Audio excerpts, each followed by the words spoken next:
The one thing I know about stocks is that they say it's a free market, right? Isn't that like the whole thing? I've been on r/WallStreetBets for years, chat. And you know what happens every time? You get f***ed in the Oh my god! It's an attack on the wealthy! 2021 started with the GameStop revolution. They want to stop people from being able to do this because it hurt the status quo, and they don't like that. I wish I would have thought of it myself. I can't take credit. I knew it. No, it's really, no, it's an amazing thing that, anyone on Wall Street that really knows Wall Street is like, I can't believe this was possible. It would seem to defy logic at every level. And now grandma and the little guy have all banded together into a big group, and they've done this to the stocks. We're at a time of a contracting economy. Having this type of activity going on the way it is just unacceptable. What we really have here, in my view, is a kids gaming stock that needs adult supervision. All of this nonsense, all of this noise, all of this whining by Wall Street, it's making me sick. Anyone defending institutional Wall Street right now got an envelope with photos of themselves at Jeffrey Epstein's birthday. It was gamers versus Wall Street, and the gamers might have won. A band of Redditors on a subreddit called WallStreetBets called their bluff, drove the stock up to the tune of thousands of percentile more to force those hedge funds to liquidate billions of dollars in losses, while the merry band of Redditors gets rich. It's the ultimate David and Goliath story.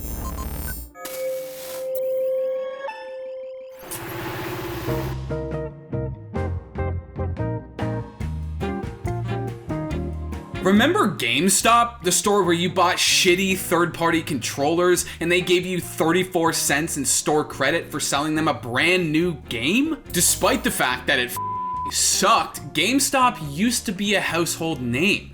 We all shopped there, and we all loved it in a weird, messed up kind of way. But when was the last time you stepped foot in a GameStop or bought a game in an actual store?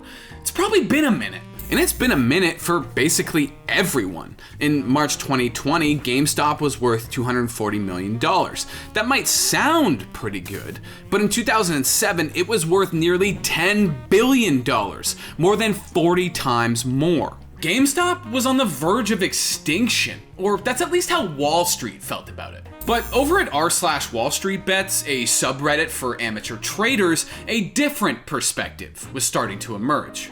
Enter Keith Patrick Gill, a small-time financial analyst and investor known as Deep Value or Roaring Kitty. GameStop is one of the most compelling asymmetric opportunities in the market today. Really, I don't understand how you could disagree with that. That's why it's the top position in my portfolio and also Dr. Mike Berry's portfolio.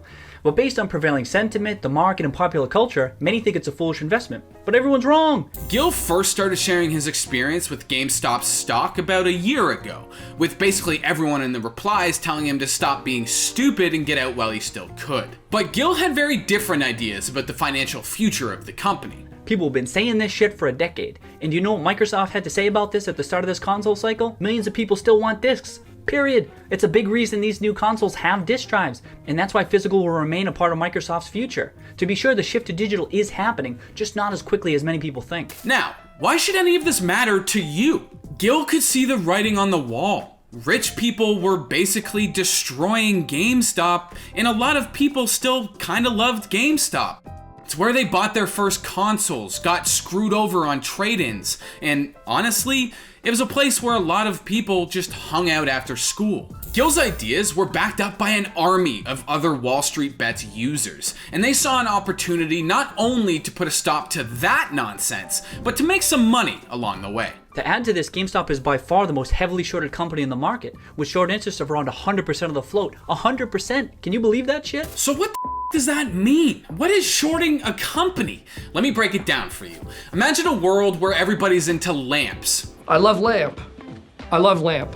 You think lamps are cool and all, but secretly, you don't think they'll be as popular in a few months. Still, why not make some money off that craze while it lasts? So, you borrow a lamp from a friend and write them an IOU, basically promising to give it back a year from now. Then you go home with your lamp and you sell it on eBay for $5. You just made $5, but remember, you'll need to give that lamp back eventually. So, when lamps do actually drop off in popularity and you have to make good on that IOU, you buy one from eBay for $1, leaving you with $4 in your pocket and an intact friendship. This is basically what was happening to GameStop shares. They were being shorted by a bunch of Wall Street sharks who, a few years ago, decided that GameStop was going under because everybody was now shopping online. Shorting a stock is basically like betting a company is going to fail. But what happens if a company you're shorting doesn't go under? What happens if the stocks actually go up? Well, remember our lamps example from earlier? Here's what happens if lamps actually got more popular. That lamp you borrowed from a friend and sold for $5 on eBay, it's now worth $100 and you still owe your friend a lamp. So now you're $95 in the hole. If you followed the news at all recently, you know where I'm going with this. The financially savvy trolls over at WallStreetBets were about to use all that 4chan energy and understanding of how the market works to make life very difficult for some of Wall Street's biggest players. Amateur investors take on hedge fund billionaires, prompting uproar and investigation. Inspired by Gil's enthusiasm for the gaming store of his childhood, Wall Street bettors rallied together around heavily shorted stocks like GameStop, AMC, and a few others. The initial buy-in was easy, because the stocks were dirt cheap. Sure, GameStop was a relic, but for a lot of these Reddit investors, Gil included, it was a reminder of a simpler, happier time. And the more stocks they bought, the higher the market demand for them became. And so the prices started to go up. A lot. GameStop's up about 5x from when I uploaded those videos over the summer. So that's great to see when you have a thesis and by and large it unfolds as you hope that it could. That's nice. So it shouldn't be taken for granted. It doesn't always happen. So that's great. As the upward trend continued, regular investors saw GameStop's value soar, and everyone wanted in on the action, driving the prices even higher. Yeah, that's it. Right, so your price should have gone Down? but instead it went. Up the most? So now it seems like. The entire system is a joke? Exactly. 140% of GameStop was short. I didn't hear one person on TV complaining about Wall Street trying to crush GameStop. 140% short. I told my subscribers, buy this stock, and they made a fortune. And this is where Wall Street, who had been shorting failing companies like GameStop for years to make their billions, found themselves staring down a financial black hole. And of course, everyone had something to say about it. If I'm a gamer and I like crypto and I like cannabis, it's a lifestyle. And oh my God, he's so bitter. All these people forever have been manipulating the stock market and making a shitload of money doing it. Hedge funds, all these billionaire Wall Street people. Now, regular folks on Reddit are starting to do the exact same thing, and they're making millions of dollars. Not all the money in there are smart people. There are people being led astray. It happens every few years, and it's happening now. It's about the honesty of the marketplace and the reliability of the marketplace and the danger a defective and dishonest marketplace has to our economy. These retail traders, who all the rules are written for protection purposes, have now commoditized themselves into a group that have taken these stocks so high that there's no way that somebody cannot get hurt. And the bigger question is, when does it end? I don't think it ends soon, but I think it will end, and it will end very badly for the public. Bitch ass, pay your taxes! But honestly, the ridicule was the least of Wall Street's problems. A hedge fund called Melvin Capital lost so much money shorting GameStop that they had to be bailed out $2.75 billion by their fellow hedge funds. How these people, instead of doing something that shouldn't be legal, did it, but got too greedy, got caught by a bunch of people who were fed the up, and they lost $3 billion this week. And guess where that money went?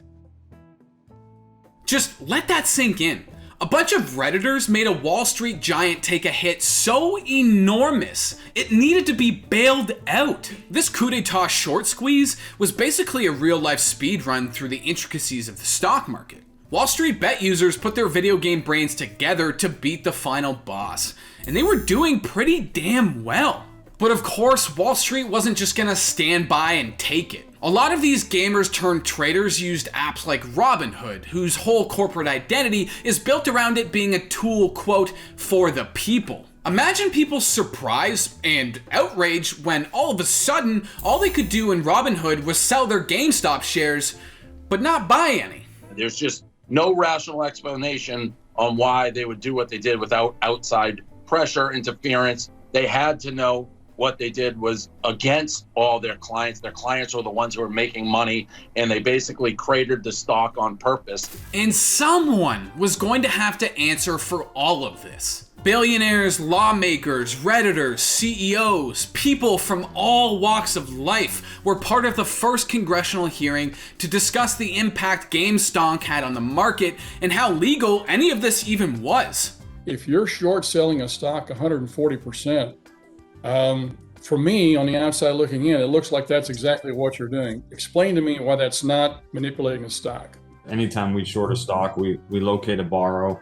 Our systems actually force us to find a borrower, so we always, short stocks within the context of all the rules. See, it's fine. They're totally following the rules, and there's nothing wrong. This isn't shady as at all. And it was at this same historic hearing that Keith Roaring Kitty Gill gave us the meme stock battle cry. I also want to say that I support retail investors' right to invest in what they want, when they want. I support the right of individuals to send a message based on how they invest. As for me, I like the stock. GameStop's stock has been on this incredible roller coaster ride for a few months now. So what ended up happening? Well, a lot. GameStop peaked at $483. The original buyers made a shit ton of money, but even the people who joined the party late made out with a decent chunk of change. Here's somebody who dumped their entire Roth IRA into GameStop. Are you kidding me? This man's IRA was $30,000 last week. Are you kidding me? This is your retirement, sir. Oh my God. Are you kidding me? Guys, how many of you are in GameStop? Congress held a second hearing to try to figure out what the happened, and Robinhood was slapped with over 30 class action lawsuits after their restricted buying stunt. There were some folks out there swimming naked here recently. The tide went out, thank you Reddit, and they were exposed. And they were exposed in a very, very big way. And guess what? It's not even over yet. GameStop, a store that nobody's shopped at since 2011, is still somehow trading at crazy prices. It went up as high as $264 since that first peak back in February, and it fluctuates wildly all the time. And it basically all started because Gil wanted to keep shopping at a store he's loved ever since he was a kid. I grew up playing video games and shopping at GameStop, and I plan to continue shopping there. GameStop stores still provide real value to consumers and reliable revenue for GameStop. Now, let's be real. This will probably never happen again. Wall Street is gonna find a way to prevent the average person from pulling one over on the richest people in the world. But if there's one thing this whole situation has taught us, it's that ordinary people can affect change. All it takes is one voice loud enough to get the ball rolling. I'm not a cat. I am not an institutional investor. Nor am I a hedge fund. I do not have clients, and I do not provide personalized investment advice for fees or commissions. I'm just an individual whose investment in GameStop and posts on social media were based upon my own research and analysis. And it doesn't even matter why people did this. To make money, to troll Wall Street, to help a beloved business survive, whatever. The important thing is that they could. And that's something we should all be able to celebrate. In a deep cheers to all y'all.